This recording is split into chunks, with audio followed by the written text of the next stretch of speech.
Last week we ended on something of a sad note. This won't be happening again. It was self-indulgent and just self-pitying. So, this of all weeks, we're going to take stock and not be so stupid. Of course we're going to go on. The Royal Horticultural Society have said we are in crisis. The industry is lacking youngsters coming through.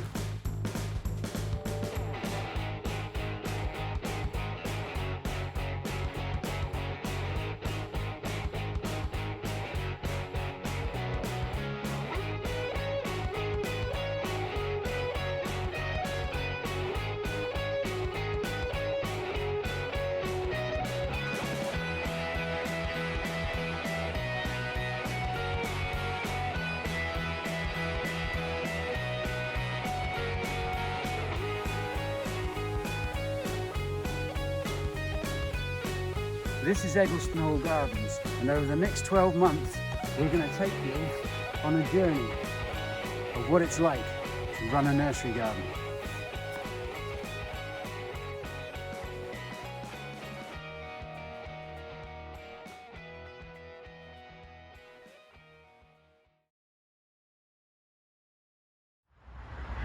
During the early days of the Second Battle of Ypres, a young Canadian artillery officer, Lieutenant Alexis Helmer, was killed on the 2nd of May 1915 in the gun positions near Ypres.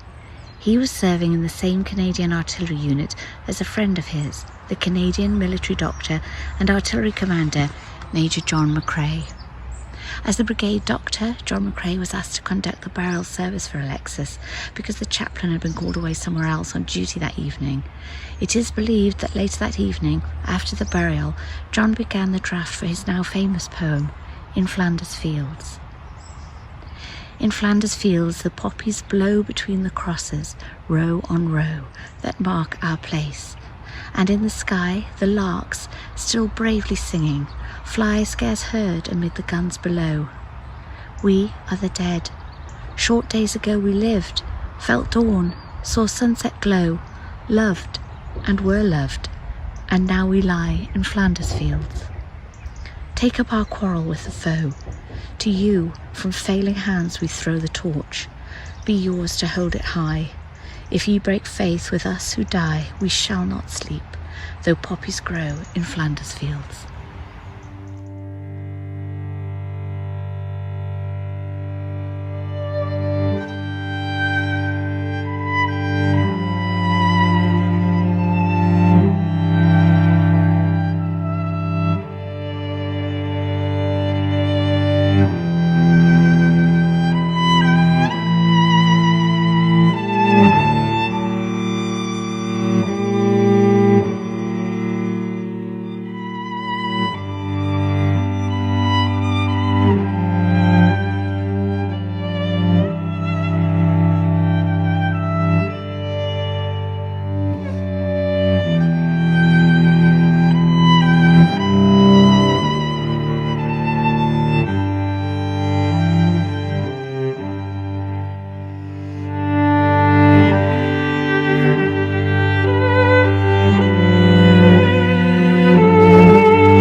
It's week 45 and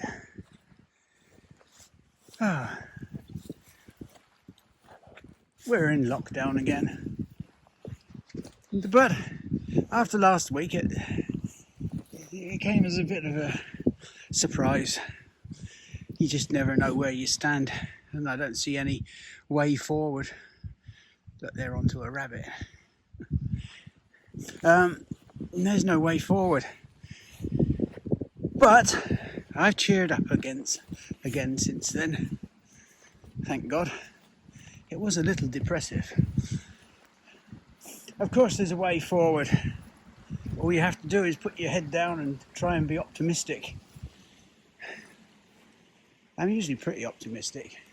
Cynical, yes, but optimistic most of the time. Anyway, we shall carry on. Today, or this afternoon, it's that lovely liquid sunlight. Down in this dip it's not so sunny, but at the top you can see the sun spilling out over the rises.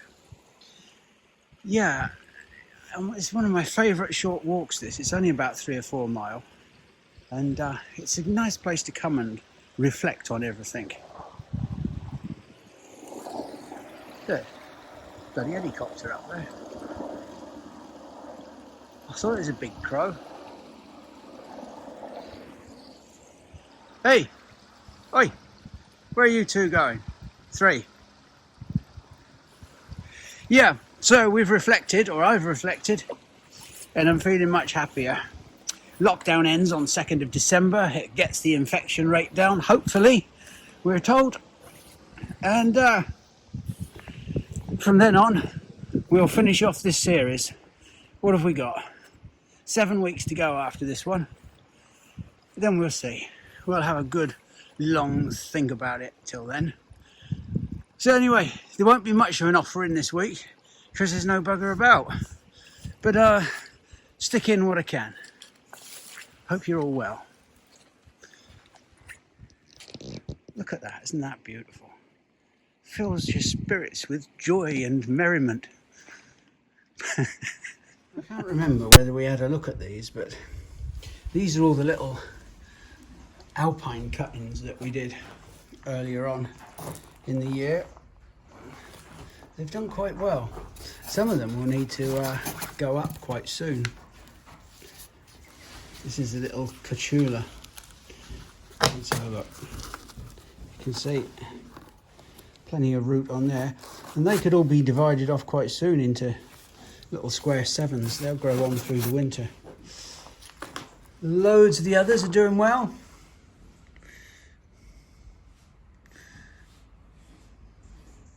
I think this is actually junipers here growing on amongst the saxifrages. It's strange. Yeah. It doesn't look a lot, but down here, because these are very small growing alpines, you can see that, you know, there's each line has 4 or 5 in it, and there's 4 or 5 lines. So there's probably anywhere between 12 and 20 plants in there. Some of the faster growing ones, they're doing quite well. Some not so successful, like the saxifrage Buster. I don't know why Buster's not done so well. There's more armarias up there.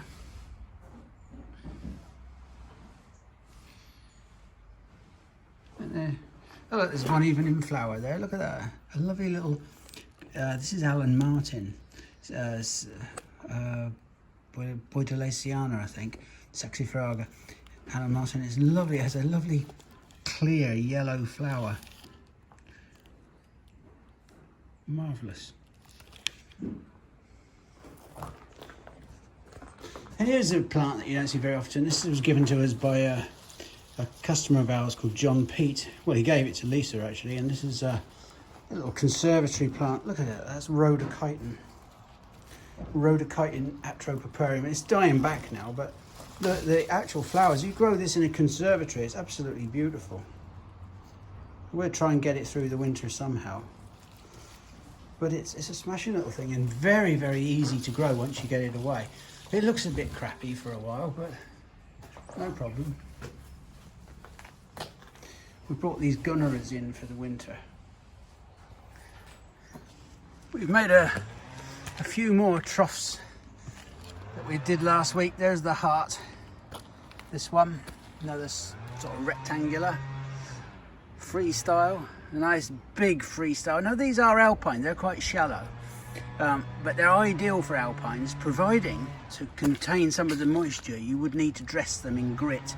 If you can imagine little scree areas in rock above the tree line on mountains or on the coastal areas of cliffs, that's the sort of plants that you're putting in these. Things like Aurea, thrift are fantastic. The little feet I tried with old seed trays seem to have, I'd say they'd worked quite well. They're like those old mushroom stones. I've forgotten what they call them now. But yeah, I think they're doing quite well. And they've raised it up about 4 inches. So the trough looks bigger and slightly raised up. They should green down to the same colour. I like that. I'm pretty pleased with that.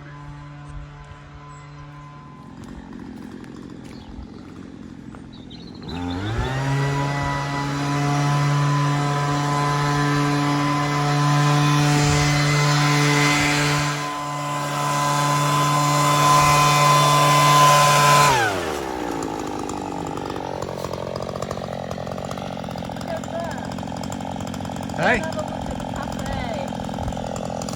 Have you finished it? I'm almost moved, yeah, basically. And the leaves are going everywhere. Oh, that's much better.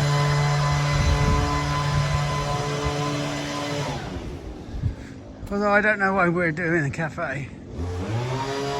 There's no bugger going to be here, but it stops them going skanking and rotten.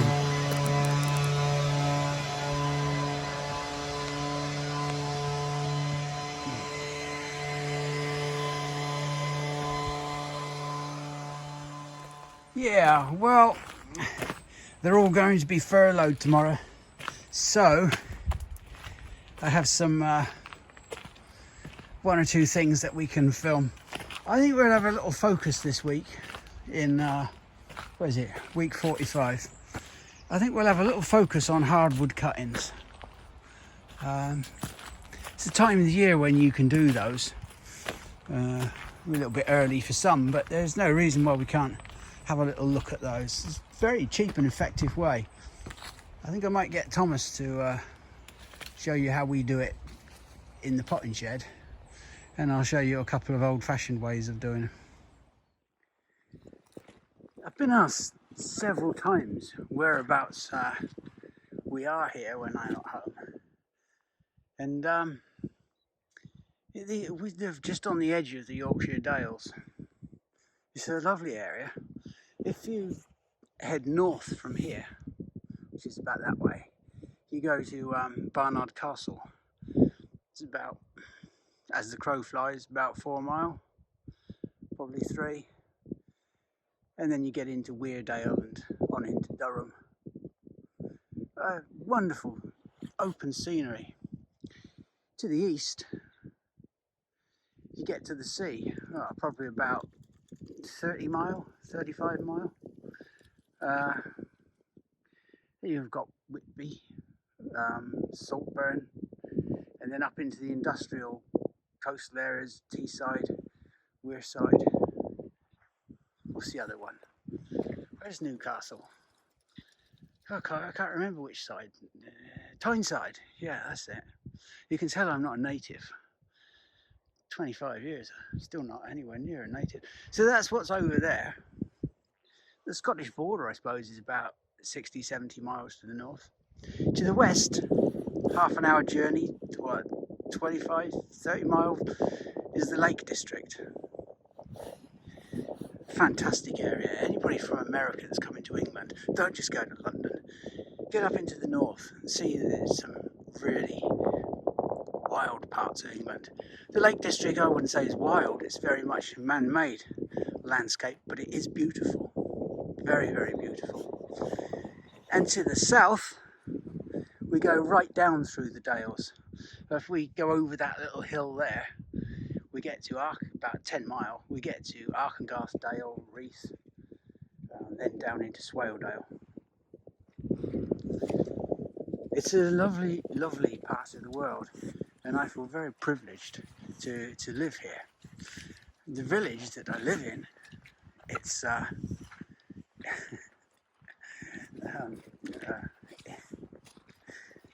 it's actually the postal address is North Yorkshire, but the council is County Durham.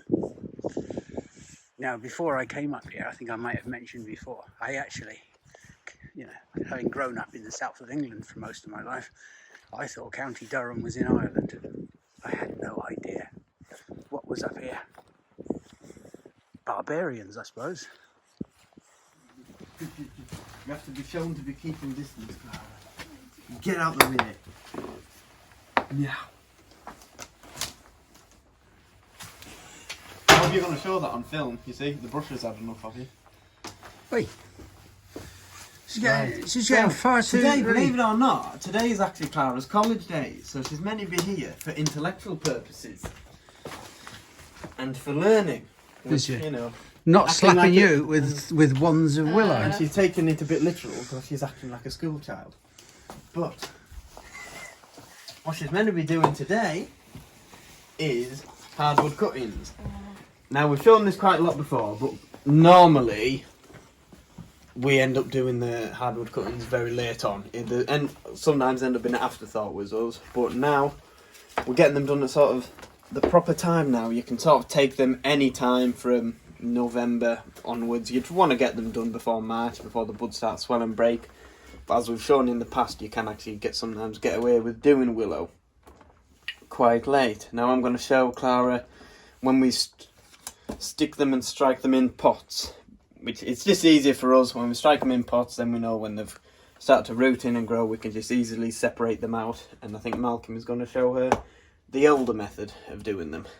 Because he's the older person, and I'm showing the younger, more efficient method. Go on, how about off that? And get on with it. Right.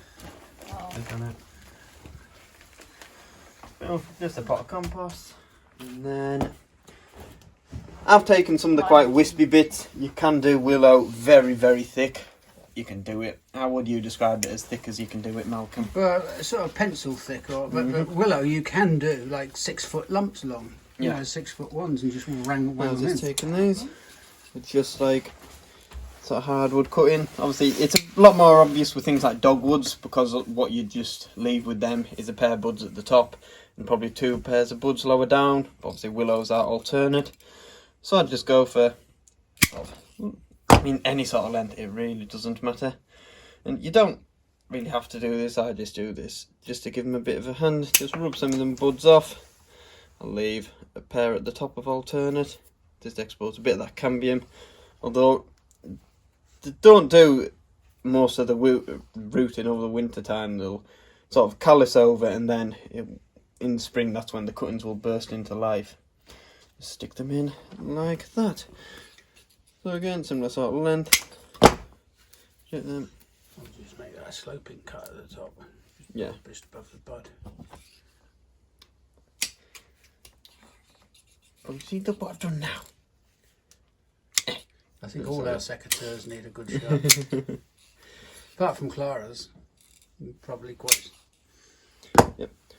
So just same again, rub them buds off. Just stick them in the pot. I'll stick quite a few in a pot. Off, not all. Yeah, just leave a pair of buds at the top. Oh, just a pair at the top. Just leave the ones at the top because they're the ones that'll grow away. The other ones you just take them off just so they're the ones where you want to encourage the rooting from. Exposes the cambium and just You don't actually have to do it. It just feels better to do it. Yeah, it feels like it gives them a bit of a hand, but yeah, with a hardwood cutting you don't have to be as fussy about doing it really. And you could do it on. You could put hormone rooting powder on, but these are willows. Yeah, these are easy. You can root willows and dogwoods in water, hardwood cuttings. Yeah. So. Easy peasy. Easy peasy. Well, how Thomas was explaining it. Was he explaining it crap then? No. He did. He was. No, Wasn't he? I don't mean that. It's already rubbed off, aren't they? There we go.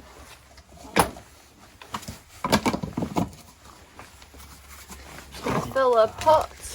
So this is how we have to, this is how they learn to do it. They get shown and then they have to do it themselves in front of an audience, so that if they balls it up we can really humiliate them.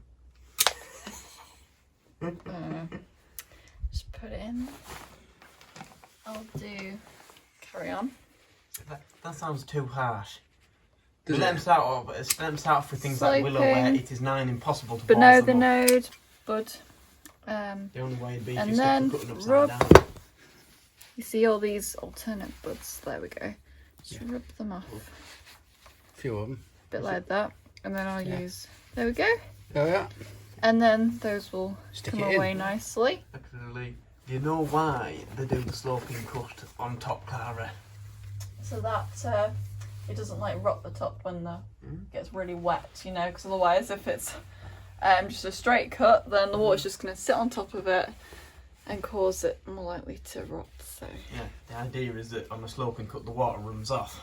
yeah. I think So it's that's a why lot of bollocks, personally, but Prune. Yeah, so I mean, that's but why the thing is, you know, just that's why I'm never so pedantic about it.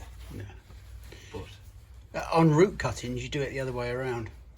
Which yeah, we'll have to cuttings do. are also, Oh, right. You do that as well to make sure you know which way round Yeah, it is. because you really need to plant root cuttings the right way up. Okay, I think you've got that, Clara. Just finish that pot off. I'm not going to film you anymore because okay. there's no point now. You're not going to balls it up, so we won't get any sort of humour out of it. As I said, we have a lot of viewers from America, and in the future when things are cleared up, if you get over to England, you really should get up into the north, and I recommend the Dales, the Yorkshire Dales. Interestingly, they've just redone a series called television series on Channel 5 called All Creatures Great and Small.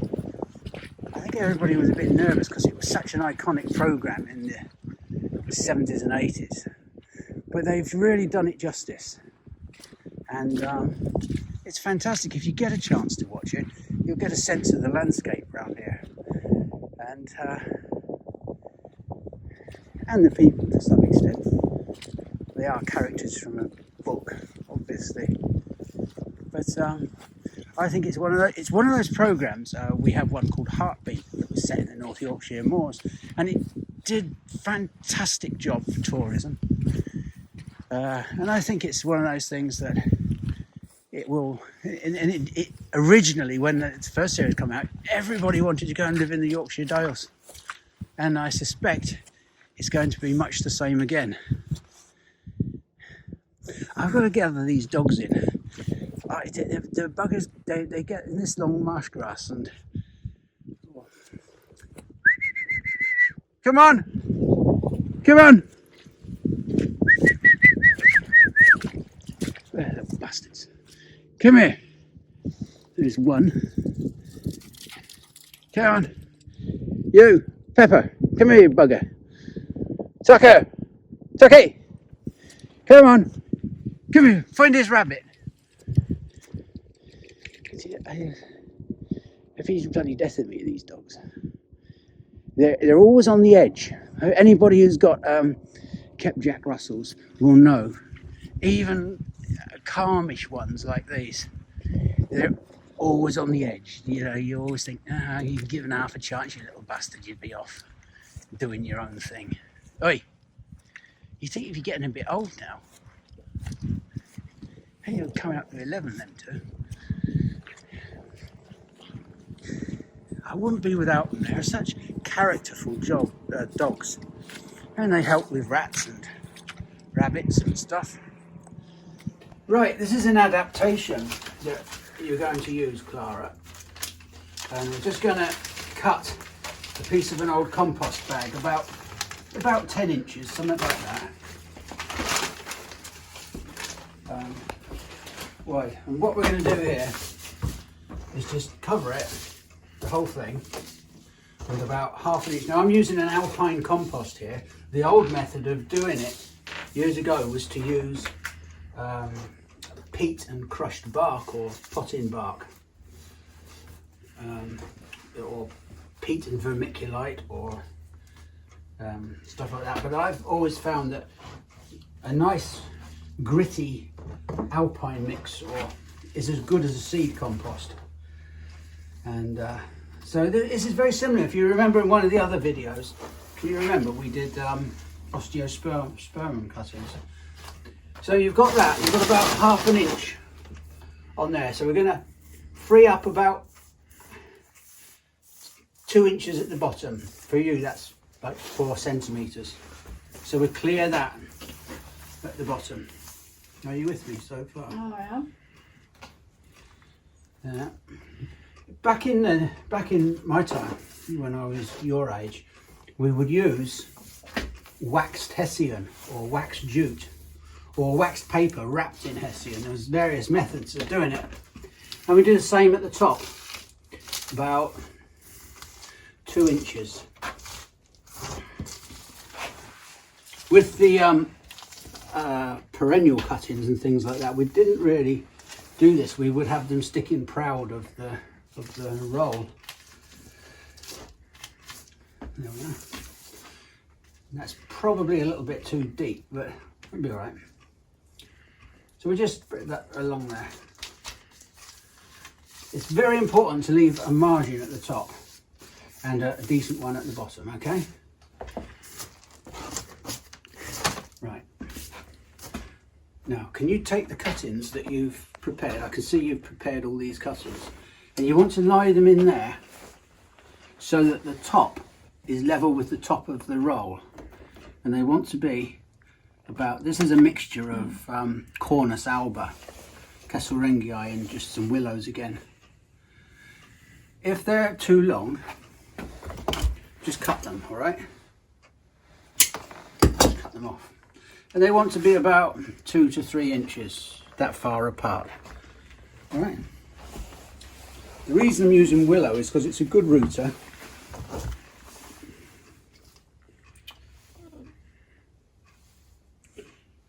It's a good rooter. And it shows up nicely against the plastic. You can always do the trim at the end if you want. And any that do take are very good to sell as well. Yeah, absolutely. But I wasn't wanting to sound like a capitalistic pig. Come on, Clara, get your finger out. I'm sure people will be very surprised watching this, Malcolm, seeing how good you are with like rolling things up such as this. You have your moss roll, your hardwood cutting roll as well. Were you like fond of rolling things up in your youth? Like in your teenage years, Malcolm? Did you spend a lot of time rolling things up? Yeah, I did actually. Yeah. I still do it around midnight. We know. I go out and have conversations with God and roll something up. I'm not going to say there's any additives in it, but It's all plant-based, it's all good for you. Of course it is. It's a vegan substance.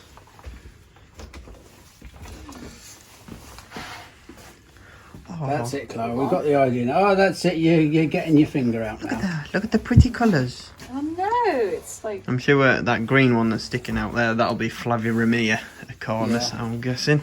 Yeah, they were just some random things I took while I was up there. Okay. Are you okay now there, Clara? I'm going to show you the next stage. Yeah. Right. So what we have to do here, you see the bottom? We're going to lift that up to there. No, start at this end. We don't do it all the way along, otherwise it'll get in a bit of a mess. Start at this end, because you're going to carry on. Mm-hmm. We're going to lift that up, and then we're going to roll this along like this, okay? Do you see how I'm doing this? Don't fanny around with your gloves, look. Mm-hmm. See, I'm doing this here, like this. I know. And I'm just going to roll that. You need to make it nice and tight, and just lift this bottom bit up as you go. This is so that there's some moisture stays in. If we didn't, the You medium, don't want it too tight on that end. don't worry about Side. that. So you And really then- just want this Yeah, tight. this stays up like that. What happens at the top here is, unlike with the cuttings, green cuttings, perennial cuttings that stand proud to absorb the light. With these hardwoods, if we were putting this outside, which you could, because this is a space-saving method of doing this. Can you carry on there? Carry on. If we were putting it outside, nice and tight, Clara, all the compost would come out just a little bit at a time.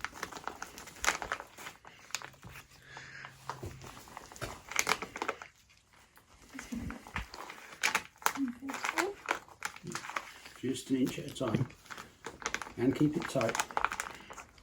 When we learnt this method when I was down south, and they did this on an industrial scale. They did this and just stored all the bags on shelves in the potting shed. This was at Kew? Yeah. Or Hilliers? This was at Kew, the bloke who taught propagation. Yeah. Then again, that I suppose it's a sort of useful, but then again, the bloke who taught us propagation said you can graft any conifer onto any conifer. Which you can't. Which you can't. So you're at the end. That's it. Now what you're going to do now is just slide it along there. Put it over a piece of... It's like it's getting loose. Yeah, don't worry about it. And then we're just going to tie it. Tie it off. We're going to put a couple of these binds around it. Was that a sneeze? No. Nearly, it's just with all the dust and everything. Don't worry about sneezing. Anybody watching this won't be worried whether you sneeze or fart or burp. I would be. I don't want to be hanging around Clara COVID. She was negative. Of course, it could be a false. Well, we're all going to... No, I think... I'm sure it's false. Are you? Yeah. We're all going to get some time, aren't we? So. Who knows, Clara? So I'm just going to make bind sure this. It's tight. Yeah, I will. Make sure it's tight, Malcolm. Very tight. You get him told, Clara. You bloody tell him. You keep him right. So I'm just going to tie this off. I'm fascinated by this method. And you keep a good pull on it. Yeah, you've got plenty of experience with that, haven't you? Of what? Pulling what? Pulling off. Oh, dear. It's not the most time efficient method, is it? No, but it is very space saving. There you are. Now what I would do then, you can see at the bottom, I would just get my knife, wherever it is, and just poke a few holes through. So there is some drainage there, but it's not left open.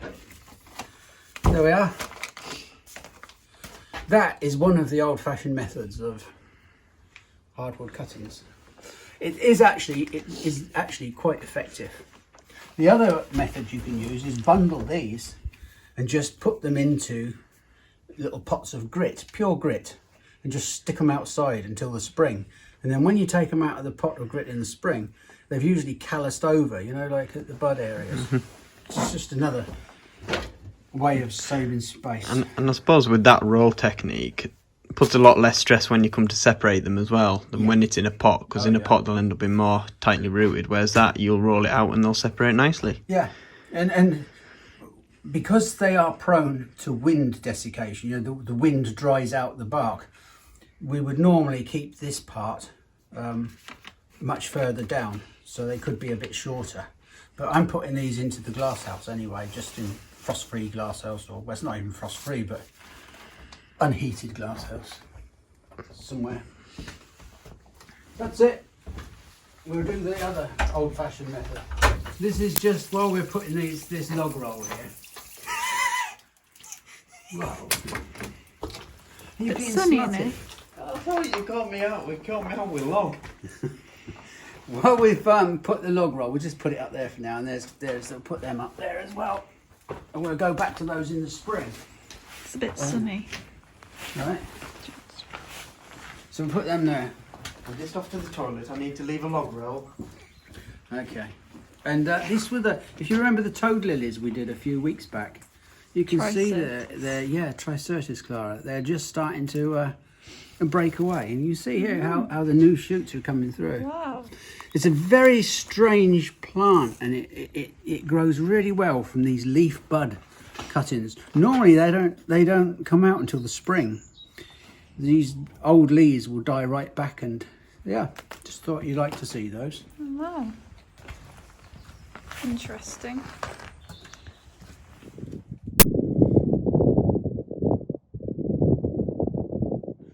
I have absolutely no idea what sort of sheep they are.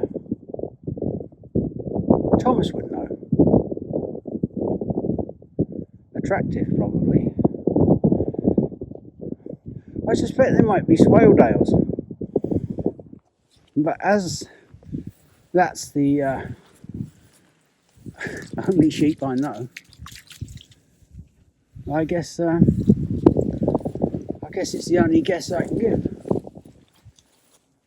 There's loads of them up there. I should know a little bit about sheep because the village I grew up in, or from the age of 7 anyway, there was a village called South Harting down in West Sussex, and the favourite pub there, I used to go there quite a lot. It was in the middle of nowhere. It was a place called Hook's Way. It was a pub called the Royal Oak, many centuries old, and it has its own ghost, and it's the ghost of someone called William Shagger Shepherd. Now, Shagger Shepherd was a bit of a rustler, and I think he got caught in the pub, or it was a sort of drovers in, I guess, and there's no houses around for miles. Anyway, he tried to escape, so I think as he got outside he was shot, and his ghost to this day, I think even if you go on the Hook's Way, the Royal Oak at Hook's Way, if you go on their website, I think there's a picture of him, the apparition. I'm told it's still a fantastic pub, good grub. So if you're in the south of England, there's one for you to go to. Hook's Way, near South Harting, which is a lovely village in its own right. We used to have 3 pubs, the Ship, the White Hart and the Coach and Horses. I used to mostly frequent the White Hart from the age of about 12, I think. These old gamekeepers and gardeners and people used to get in there in the evening. They always had a big log fire, and they used to have wet socks and things, and they used to hang them over the fire mantle. And like you'd go in there and it was a mixture of a fog of smoke and steaming, sweaty, stinking socks that were just hanging out on the mantelpiece, steaming away and roasting. It had a scent all of its own. When you're young and you're in the pub, in them days there was licensing laws, so the landlord would have got into trouble, but the policeman was generally locked in afterwards with us. And it had a games room. We used to play a game called bar billiards. It's nothing to do with pocket billiards. It's a game. I don't think you can get it all over the country, but it was really big. There was bar billiards leagues down there, and it was a fantastic game. Yeah, easy to follow. But now it's all pool, isn't it? And music. I remember Hook's Way used to have some really good folk singers coming round, and the landlord, Alfanger, used to have a chair at the end, and he'd kick you out if you sat in it. It was like being in his house. Well, it was actually his house, but it was also a pub. Anyway, that's the story of William Shagger Shepherd. This is Philadelphus Aurea, also known as a mock orange. Yeah. So we're just doing as we did with the willows. So I'm just getting the material first, like already prepared, and then we need about 20 cuttings of them, hardwood cuttings. I'm just gonna And then we'll go up the garden, Clara. So this sort of size, and you just take all the leaves off. It's a little early, but there's no real problem because the leaves are just about to fall, so we can just nip them off. Oh, never said I need the gloves. No, you don't need that. What have you got there in your hand, Clara? All the What's that wood? Philosophus. No, Philadelphus. Philadelphus. Aurea. Oh, right, yeah. The golden mock orange. Cuttings, and actually these have got opposite buds. Right, well we don't need to worry too much about it. Can you just wander along here to the middle and then back again slowly? Because we're trying to flatten the soil down. Alright? And now, I should just stop doing this. Yeah. If you can get your leg over there, go back onto the top. Now what I need you to do is lift this back about half its width. Alright? So just about to there. Yeah. Alright? Okay? Oh my God. Now, there you are. Now what we're going to do here, we're going to make a traditional, unfortunately we've got a big maple in the way, but it doesn't matter. You pass me that spade. Right. I hope people can hear you over the stream. Yeah. Though they might prefer hearing that. Probably. So, we're on here, and what we're going to do is put the spade in about half. Now this is a traditional old way of doing hardwood cuttings for things like black currants and gooseberries. So we just put the spade in, move it along, and push it right back down a couple of times, alright? Like this. Can you see right down there, Thomas, what's happening? Down in there. You see it's making a sort of a V-shaped trench. Malcolm, never ever ask me again to look down your trench. Not a pretty sight. I'll leave that to the medical professionals. And we're just following it along. And go right. It's a nice, just backwards and forwards a couple of times. Though if any women want to show me the V-shaped trench, I shan't say no. Was that a bit much?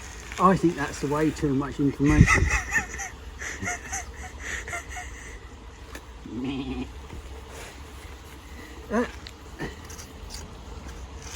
I was thinking about you yesterday actually when I was out with the dogs. Oh, really? Yeah. Yeah. We were going over the moors with these, I don't know if they were swale tails, because Oh God, here we go. well, I don't know. There's apparently I once saw like this wall chart with there's like hundreds of different types of sheep. Yeah. Oh, I didn't There know is. that. Well, Anyway, I assumed they were swale tails, but I don't know how you tell a swale tail. Okay, so we've got the trench there.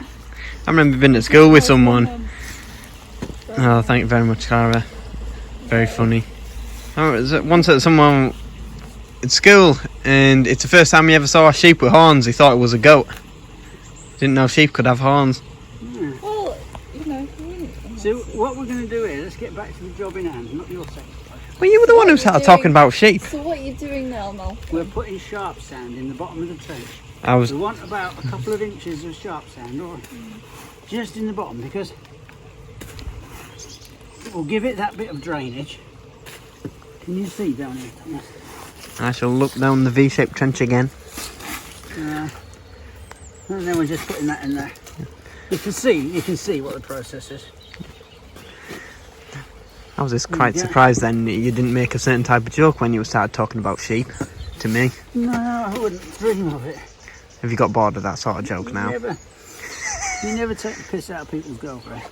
Now, can I have those cuttings, please? I'm going to get off of here. And then every couple of inches, you just wang it in. So there's about like that. Are you putting them the right way around? Yeah, I hope so. I hope you're not. You'd have got a great pleasure out of that. I would. That one's upside down. I think it's Clara. She's not got them all. Well, I quickly did it. Is it upside down? Oh dear. Although haven't properly done it. No, that one. They are the right way. Clara. I just quickly. No, they need to be this way, don't they? That's it. See, Clarice, you put the slanted cut at the top with now. Yeah, you see. Else, and then because I just, Anyway, we go along here. Can you, go on then, Clara, you carry on where I left off.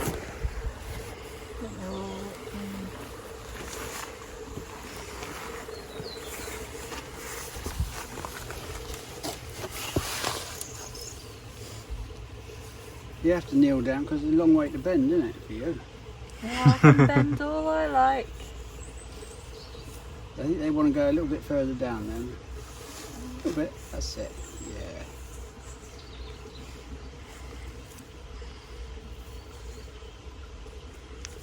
I think I'm a bit, sorry, I'm a bit. Just don't worry about it, just wang them in.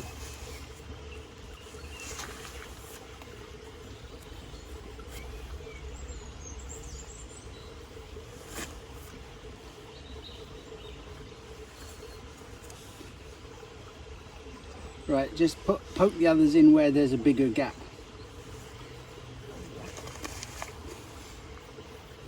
Because I don't think your measurement of inches is very Well, good. I thought you went all the way. I don't think you can tell 2 inches from 8 Sorry, I inches. thought you went all the way.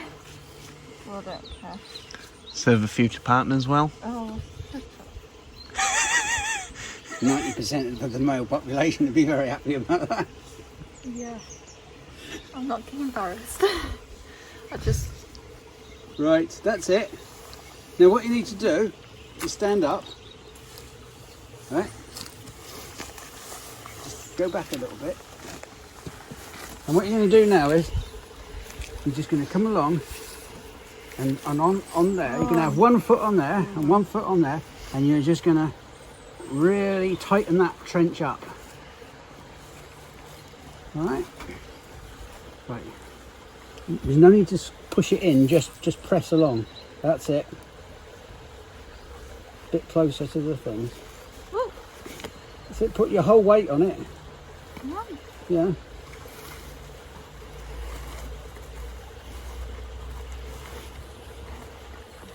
Alright.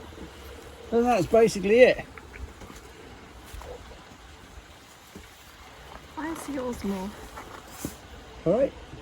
And that, hop off of there then.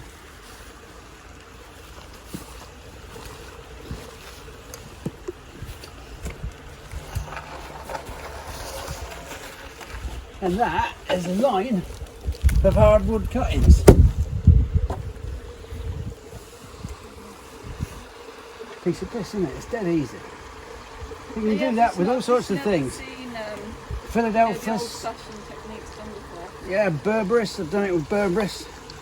Might use a slightly different cutting technique with the Berberis, a mallet cutting, which I've shown you before in another video. White Gilas do well.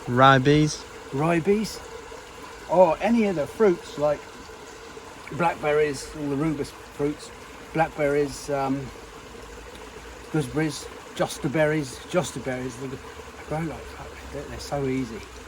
What's a josterberry a hybrid of again? It's a cross between a blackberry and a gooseberry. It's something of nothing really, but people like them. Yeah, and then the other berries like loganberries, blackberries, tayberries, you have to do, as we showed you, with tip cuttings. Yeah, tip layering, that's right. And it's just so easy. And this is a really old-fashioned, easy method. They won't all take, but then you don't want them all to take if you're not a commercial nurseryman, and you've got more chance in the way that you showed us, Thomas, of doing it. Is it tea time yet? Now here is where I've moved some of the maiden trees down to. When I was showing you earlier where I've cleared those 2 beds, this is how we get all the trees ready and prepared, ready for processing them. So these are all the maiden trees that I've brought down so far. And then over the next few weeks, when they've probably fully dropped the leaves, you can see there those pyrus, various things have still hanging on to the leaves. We'll go for all the trees, shoulder them and put them all over here and bundle them together. And we do it alphabetically, just for our ease, so when we process them we can make sure they all run alphabetically, because it makes it a lot easier for customers if we have them set out that way. So we've got there some of the beets, the fagus, then some crab apples down the bottom, and the quercus. Then over here, ones I want to show, we've got some more. We've got some Corylus here, just Corylus Aurea, just a yellow-leafed hazel. But you can see all these little catkins starting to develop. Now they will grow and they'll add a real nice display for the winter. It's one of those things that add a real artistic touch to the garden, because you can imagine when they grow, get longer and get frosted, it just adds a real nice effect to a garden. Do get big, but you can coppice the hazels right back, which, as you can see, at some point these ones they've been pruned. They've just had the tops taken off and they've grown away again. We have one of these in the gardens that we coppiced probably 2 years ago now. Obviously normally hazels can be buggers for suckering, but that one we have planted, actually it's been quite well behaved at the moment. It's more problem with them suckering on grafted forms, because obviously all the suckers come up to the rootstock, and normally much faster growing than the grafted form, where the grafted forms are normally the contorted ones. Then we've got some of the nice birch, that's Betula manii, those three there. You can see it takes them a few years to start developing the peeling bark, but they're certainly starting to develop it now. Even these young ones there, Betula nigra. We've got there some Betula jackmontii. It's a nice white bark birch. And then these two weepers, Betula pendula youngii. Just a much more emphasised weeping form than just straight Betula pendula than the common birch. Well, ones I really wanted to show are these Acer Davidii. Just how beautiful their bark is. A lovely colour to them. They're just, I mean, when we say snakebark maple, it does actually refer to many different species of Acer. I think Acer, these ones are Davidii, I think there's Acer rufinerve, and I think Acer capillalis, and I think Cordatifolium, which is another one I acquired from Hilliers. I've got a young plant of that somewhere. But they really are quite a stunning thing. Obviously, as the plant gets older, it isn't as strong a veination as I think you saw on last week's video, the one that Malcolm showed you. It still keeps the veining, but I mean, these are really quite stunning, especially this one at the front. They do vary a bit because they're just seed grown, but they're a cracking little thing. Ideal little small garden tree as well, really. Yeah, and here's the Acer Cordatifolium that was very kindly given from Hilliers during my time there. And look at the bark on that. It's so white, it has these lovely, almost like horned leaves, and this lovely butter yellow autumn colour. I'm really quite happy with this one as well. It hasn't lost its leader at any point. It's just grown nice, bolt straight. That is a lovely plant. If I ever get the chance, it'll get planted out somewhere to do its own thing. And here's another one, the Acer species we have. Now, it's worth, a lot of people think when you say Acer you just mean Japanese maple, but Acer refers to a whole host of other trees. It is a large, real large genus. But this is another one. It's not as close to being a snakebark type as some of the others. I believe this one, it's Acer pennsylvanicum. I believe its common name is moosewood. Yeah, moosewood or striped maple. Has a very similar leaf to Acer davidii, but it is in shape. It's a much larger leaf. And this one, I'm really surprised, because it's a beautiful tree. I'm really surprised it didn't sell, because when it turned, it's beautiful. Like a lot of species Acers, beautiful butter yellow colour of the leaves. I realise there's not so much to look at now, but I still think it's a lovely tree.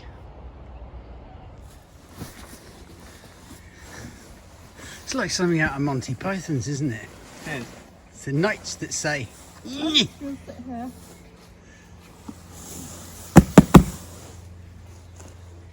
I just think, do you think Clara's the type for it to go tits up and she end up making a twat of herself? What?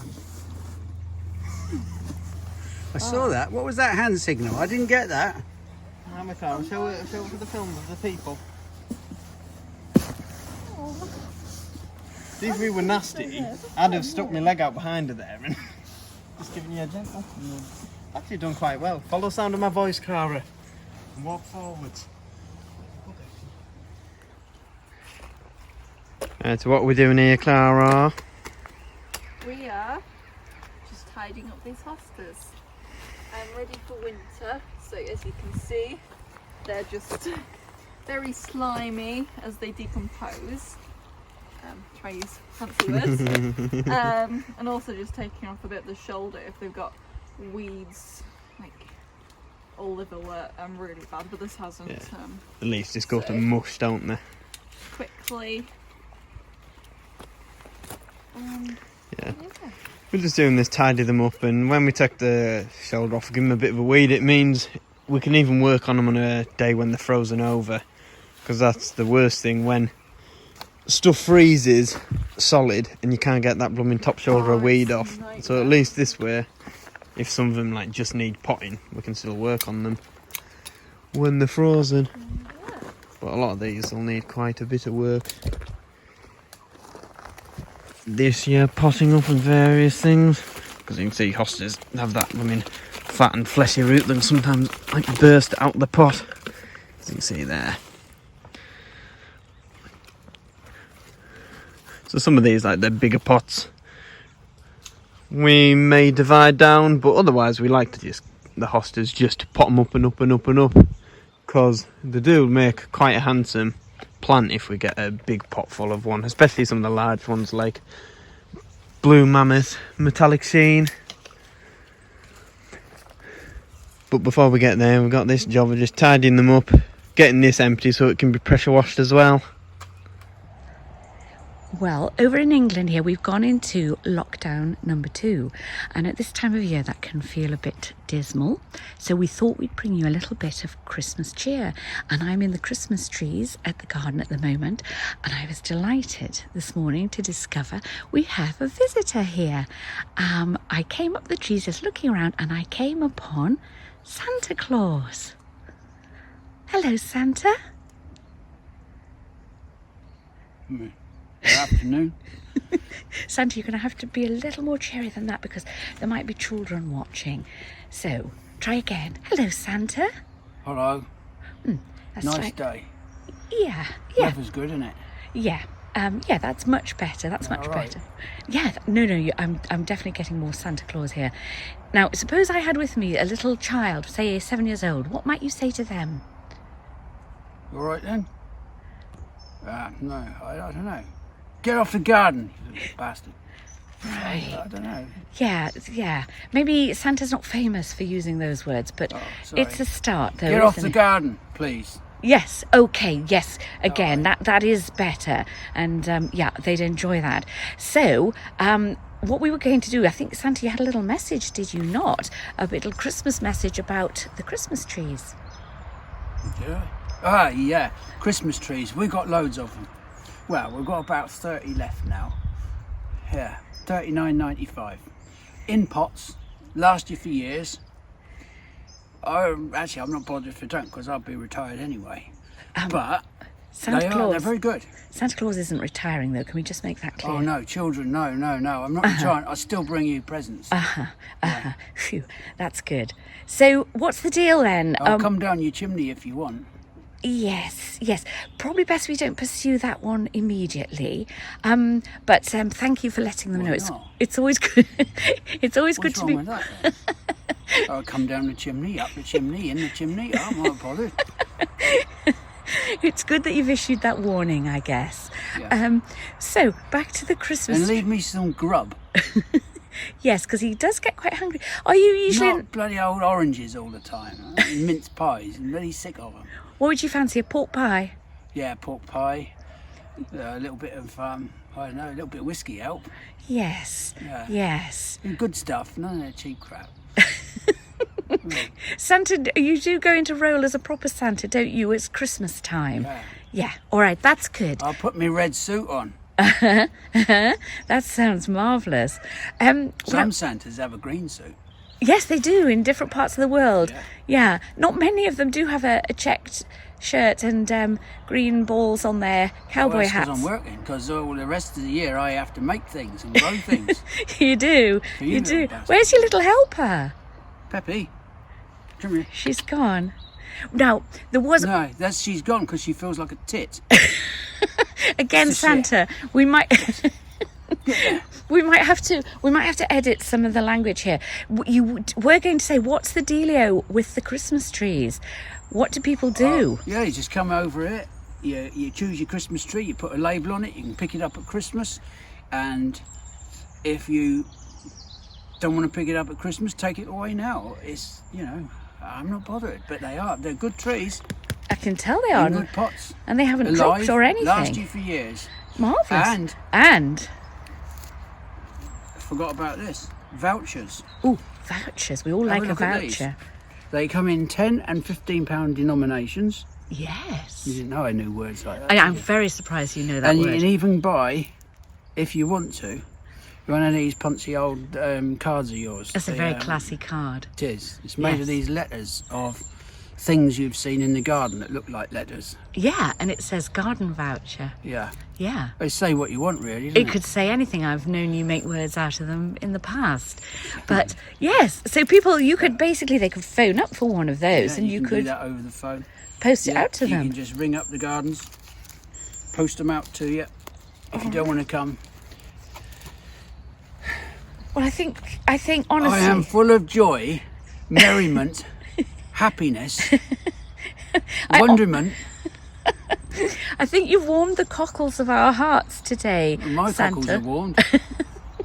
Well, It's not really. My cockle's bloody freezing. yeah. Well, yes, you are from the North Pole, so you should be used to that. But it's been marvellous of you to drop in Got my today. balls on me hat. I know. I'm I know. very festive. I know. All you need is a bit of mistletoe. Complete the I picture. don't want to kiss nobody. I don't like kissing. No, is that not? Oh no. Well, there is a No, pandemic. I go in them days when they had them big old aunts with like knockers out here, and they used to get you in their fur coats. And Right. no, I didn't like them much. No, that Everybody had aunt like that, didn't they? I did. I actually had two, just like Oh, that. Yes. Yeah, you still Yeah. have. Well, do you know what? I was nearly going to congratulate you there, Sandra, on not ruining the whole thing. Sorry. But I think we've had enough merriment, Christmas All right. cheer. And thank you, and good can we luck. go now? Good luck on the night, on the big night. I need my helper. Yeah, where's your little helper? Come on, Pep. Come on. Oh, little helper. See how festive See how festive she is. She looks adorable. She really does. She's as bored as I am. Yeah, See you later. yeah. We can do some apple bunting. They were for the reindeer.